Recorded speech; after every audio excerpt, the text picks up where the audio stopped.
बाबा यहाँ इस छोटी सी कुटिया में छोटा सा बल्ब लगा हुआ है, यहीं कुटिया में रहते हैं। यहाँ बाबा भोजन बनाते हैं और अपने ठाकुर जी का भोग लगाते हैं। और कृष्ण को अर्जुन प्रश्न कर रहा है, हे केशव, मन तो बहुत चंचल है, तो मन को कैसे वश में लाऊं? तो भगवान कह रहा है, हाँ ये बात सत्य है बाबा। जैसे मैं हूँ, मैं अगर आज भजन कर रहा हूँ, मैंने ठाकुर जी को बहुत सारा, जैसे मुझ जैसे और भी कोई भजन करते हैं, तो उनको कर्मों का फल इसी में प्राप्त हो जाएगा। सभी भक्तों को राधे राधे।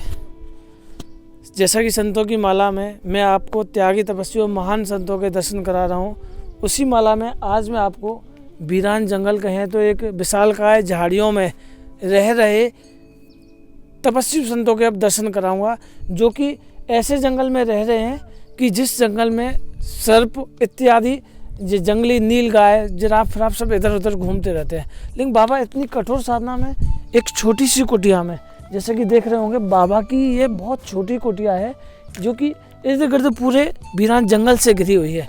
आज मैं आपको, अरे देखिए यहाँ बहुत सारे कांटे हैं, इन कांटों से होते हुए हमें बाबा की कुटिया के पास जाना पड़ेगा। और बाबा इतने सरल हैं कि बड़े शांति तरीके से भजन करते हैं। और चलिए हम पहले बाबा के पास कुटिया पे चलते हैं। बाबा यहाँ जो करते हैं इतनी कठोर साधना, बाबा इन जंगल में ही क्यों करते हैं, क्यों इन्हें यहाँ जंगल में भजन करना पसंद होता है, ये सब हम जानेंगे। बाबा को यह जंगल ही क्यों चुना, चाहते तो बाबा कहीं और भी रह सकते, लेकिन ऐसे जंगल में क्या कारण है इन संतों का, ये सब हम आपको वीडियो में बताएंगे। आ जाइए हमारे साथ। और बाबा देखिए यहाँ इस छोटी सी कुटिया में यहाँ रहते हैं। दिखाइए आप मेरे साथ कि बाबा यहाँ इस छोटी सी कुटिया में छोटा सा बल्ब लगा हुआ है, यहीं कुटिया में रहते हैं। यहाँ बाबा भोजन बनाते हैं और अपने ठाकुर जी का भोग लगाते हैं। और चारों एक तरफ, चारों दिखा दीजिए चारों तरफ से कि कितने वीरान जंगल में बाबा यहाँ कठोर साधना करते हैं। देखिए पूरा यह जो बाबा की जो कुटिया है पूरी तरह से जंगल से घिरी हुई है, ऊपर टीन टप्पर है, छोटी सी कुटिया है। बाबा यहाँ भजन कर रहे हैं। और सच बताऊँ तो जो त्यागी तपस्वी जो संत है ना, वो आपको ऐसे जंगल में ही भजन करते हुए मिल सकते हैं, क्योंकि ये सबसे दूर रहते हैं, ना मोह माया, ना कोई यहाँ कोई चिक फिक कुछ नहीं होती, साधना में लीन रहते हैं, इसीलिए ये एकांत वास पसंद करते हैं। बाबा मुझे दिखे हैं, बाबा मुझे देखे, बाबा पीछे हैं।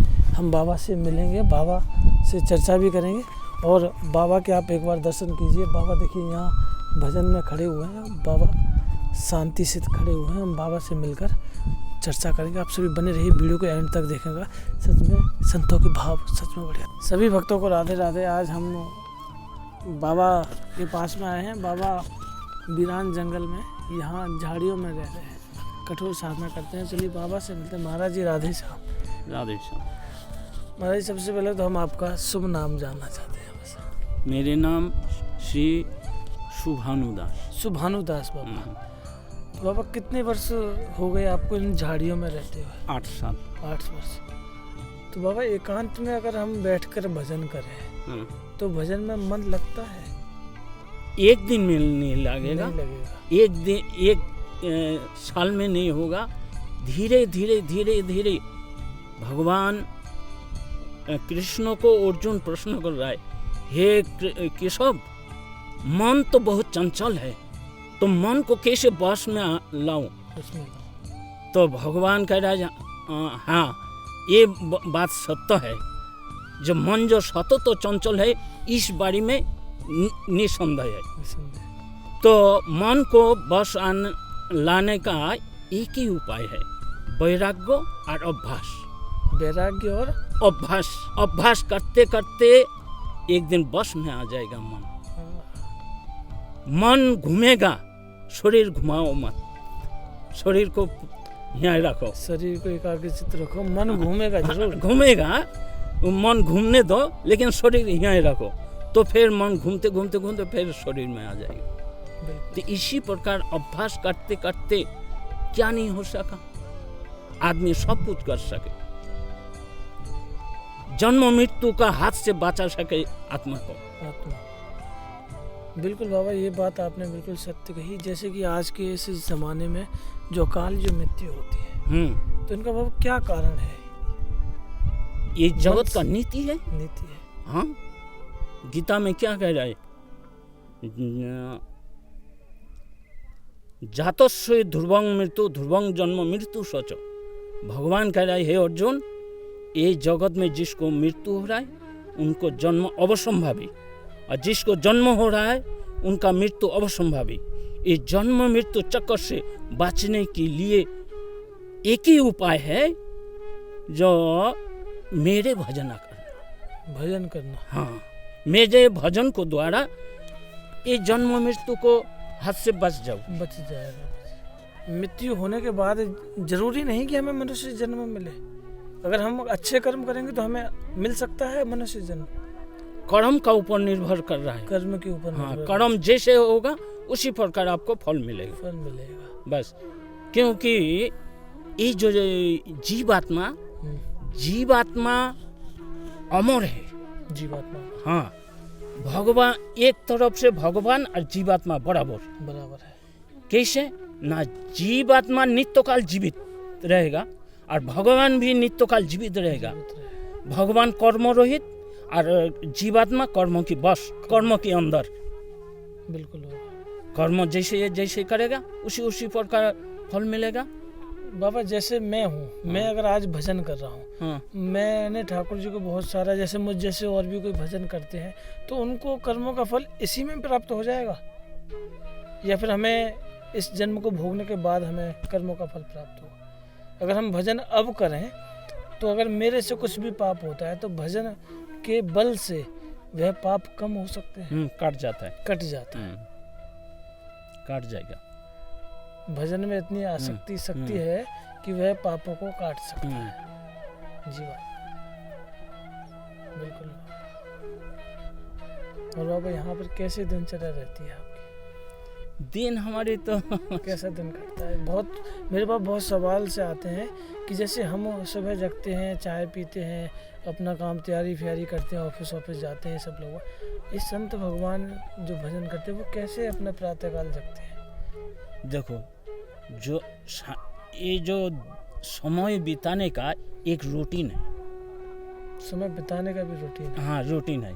जैसे सुबह जागो, नहा धो के भजन ध्यान में बैठ जाओ, भजन ध्यान करके और समय अनुसार में ठाकुर जी को जगा के ठाकुर जी को नहाओ, सेवा पूजा करो, करके ठाकुर जी के लिए रसोई बनाओ, ठाकुर जी के लिए रसोई बना के ठाकुर जी को भोग लगाओ, भोग लगा के अपना खाओ, खा के फिर ठाकुर जी को सुहा दो, फिर ठाकुर जी सो गया, मैं अभी भजन ध्यान कर रहा हूँ, अभी फिर ठाकुर जी को 4 बजे जगाऊंगा, फिर जगा के ठाकुर जी को बैठा के फिर मैं परिक्रमा लगाऊंगा झाड़ी में। झाड़ी की परिक्रमा डेली परिक्रमा लगाते हो बाबा? तो परिक्रमा लगा के फिर शाम हो जाएगा, सांझ हो जाएगा, उस समय थोड़ा आरती कर देता हूँ, कर दे के फिर रात 8:30 बजे भोग लगा देता हूँ, रोटी सब्जी भोग लगा के मैं पा के 9:30-10 बजे फिर मैं सो जाता हूँ। इसी प्रकार नित्य नियम है, रूटीन बना। हाँ, रूटीन चल रहा बाबा, जैसे हम अपना समय पास करने के लिए मोबाइल देखते हैं, टीवी देखते हैं, आप यह माला झोली से भजन करते हैं। देखिए, संतों का और हमारे और संतों के जीवन में इतना फ़र्क है कि हमारा जब कभी मन नहीं लगता तो हम मोबाइल में व्हाट्सएप, फेसबुक, इंस्टाग्राम देखते हैं, टीवी देखते हैं, अपने तो यार दोस्तों के साथ रहते हैं। लेकिन जो संत हैं, जो वीरान जंगल में आए हैं, तो देखिए संत ही हैं, जो ऐसे कठोर जंगल में साधना कर रहे हैं, संत हैं। और वो अपना मन अगर लगाने के लिए वो माला झोली करते हैं, ठाकुर जी का नाम लेते हैं। इनके पास कोई मोबाइल, टीवी नहीं है, ये माला से भगवान के साथ अपना समय स्पेंड करते हैं। ये फ़र्क होता है संत में और एक मनुष्य जीवन में, एक गृहस्थी जीवन में। बहुत लोग कहते हैं संत कैसे रहते हैं। संतों का जीवन आसानी से नहीं, बड़ी कठोर साधना करनी पड़ती है, तब जाकर सबसे बड़ी बात बाबा ने बताया, मन को एकाग्रचित करना पड़ता है। मन हमारा एकाग्रचित। तो बाबा, जैसे आप 8 वर्षों से यहाँ हैं, उससे पहले कहाँ रहते थे? पहले तो मैं बहुत जगह में घूमा, बहुत जगह घूमा। हाँ, इससे पहले संकेत में था 1 साल, संकेत में उससे पहले जाब में था 1.5 साल, नंदगांव में था लगभग 2.5-3 महीना। तो कुल मिलाकर ब्रज भूमि का भ्रमण करके हाँ। तब जाकर इस झाड़ी में आपको ये तो सबसे पहले गिरिराज में था, गिरिराज। गोविंद कुंड नानौर। कुंड तो बाबा बहुत पहुंचे हुए बड़े बड़े संत फिर रहते बाद हैं। में राधा कुंड में था। तो बाबा यहाँ जैसे शांति वन है, ये झाड़ी है, यहाँ सच में शांति मिलती है। काल की प्रभाव सबके ऊपर पड़ता है। अच्छा, ये जो काल है ना, ये कौन काल है? कोली काल, कली जुग। देख रहा है वहाँ पे हल्ला बचा रहा है, यहाँ हल्ला बचा के गया अभी आधा घंटा पहले गया, हल्ला बचा के गया। लेकिन इसलिए ये जो कोली जुग में कली महाराज जो भजन करता है ना, वो अपना हाथ से अपना बॉस से लाने के लिए कोशिश करता है। इसलिए साधु महात्मा के ऊपर कभी कभी इसी प्रकार सहन करने पड़ता। हर समय देखो साधु लोग छोड़ के सब जितना आदमी है सब कोली का हाथ में। क्यों ना? इनके ज्ञान बहुत कम है।